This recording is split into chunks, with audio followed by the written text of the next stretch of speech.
الله من الشيطان الرجيم بسم الله الرحمن الرحيم قال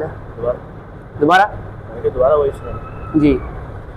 قال ألم أقل لك إنك لن تستطيع معي صبرا قال إن سألتك عن شيء بعدها فلا تصاحبني قد بلغت من لدني عذرا فانطلقا حتى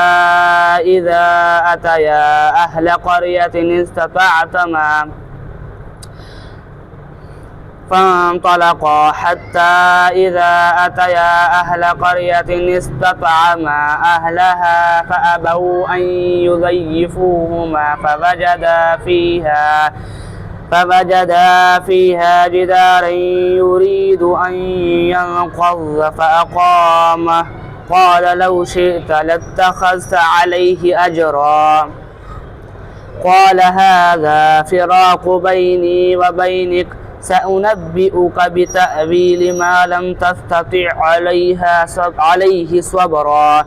أما السفينة فكانت لمساكين يعملون في البحر فأردت أن أعيبها وكان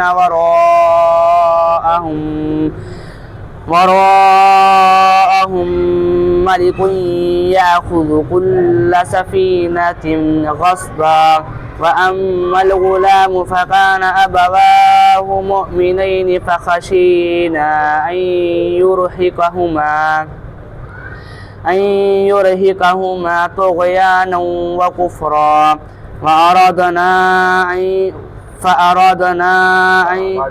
فأردنا أن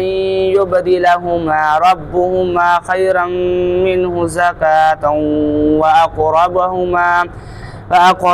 رحما وأما الجدار فكان لغلامين يتيمين في المدينة وكان تحته كنز لهما وكان أبوهما صالحا فأراد ربك أن يبلغا أشدهما ويستخرجا كنزهما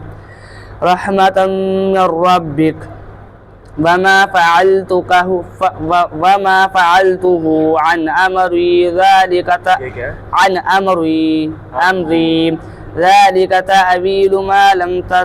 ما لم تستطع عليه صبرا